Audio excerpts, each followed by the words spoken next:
প্রিয় দর্শক, আবার একটা খুবই গুরুত্বপূর্ণ ডিফেন্স আপডেট নিয়ে চলে এলাম আপনাদের কাছে। ভারতের আকাশযুদ্ধ কৌশল নতুন এক মোড় নিতে চলেছে। ফ্রান্স থেকে ১১৪ রাফেল যুদ্ধবিমান কেনার প্রক্রিয়া যখন এগিয়ে চলছে, তখনই ভারতীয় বায়ুসেনার পাইলটরা যাচ্ছে রাশিয়ায়। টেস্ট করবেন বিশ্বের অন্যতম আধুনিক পঞ্চম প্রজন্মের স্টেলথ ফাইটার জেট Su-57E।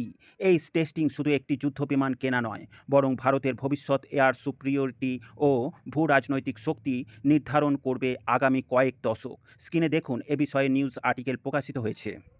এই মুহূর্তে ভারতীয় বিমান বাহিনী বড় চ্যালেঞ্জের মুখে। চীনের হাতে আছে J-20 স্টেলথ ফাইটার জেট এবং পাকিস্তানও চীনের সঙ্গে যৌথভাবে JF-70 ব্ল্যাক 3 এবং ভবিষ্যতে স্টেলথ ফাইটার জেট প্রোগ্রামে আনছে।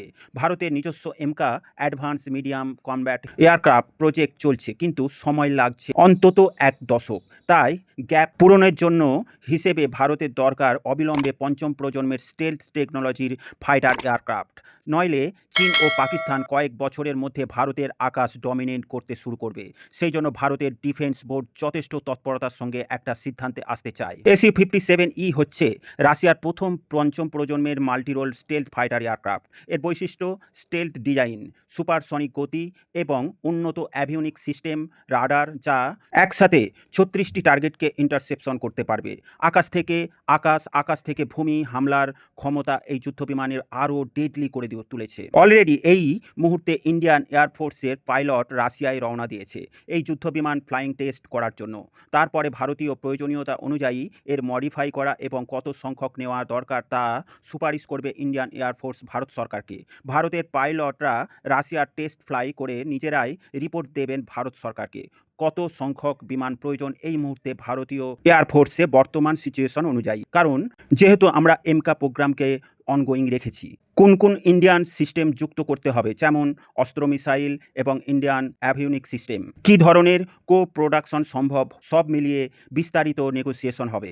রাফেল ইতিমধ্যে প্রমাণিত করেছে ও সফল হয়েছে, বিশেষ করে বালাকোটের এয়ার স্ট্রাইকে। রাফেল ভারতের জন্য একটি 4.5 জেনারেশনের মাল্টিরোল ফাইটার জেট, কিন্তু স্টেলথ নয়। Su-57 আসলে এক ধাপ এগিয়ে 5th generation stealth fighter jet, তবে ঝুঁকিও আছে। রাশিয়ার টেকনোলজি কখনো দেরিতে আসে, পশ্চিমা দেশগুলির নিষেধাজ্ঞার প্রভাব পড়তে পারে। তাই ভারতকে সঠিক ব্যালেন্স করতে হবে এবং রাফেল থেকে নির্ভরযোগ্যতা আর Su-57 থেকে ভবিষ্যৎ টেকনোলজি, এই দুই প্রেক্ষাপট বিশ্লেষণ করে ভারতীয় ডিফেন্স বোর্ডকে খুবই দ্রুততার সঙ্গে সিদ্ধান্ত নিতে হবে এ বিষয়ে। এই মুহূর্তে ফ্রান্স ভারতের কৌশলগত মিত্র। রাফেল এর ডিলে সেটি স্পষ্ট। রাশিয়ার বরাবর ভারতের ঐতিহাসিক প্রতিরক্ষা অংশীদার। Su-30 Mk1, MiG-29, S-400 সবই এর প্রমাণ। মার্কিন যুক্তরাষ্ট্র ভারতকে F-35 দেওয়ার সম্ভাবনা নিয়ে সরাসরি এগোয়নি, কারণ তাদের কৌশলগত ঝুঁকি আছে।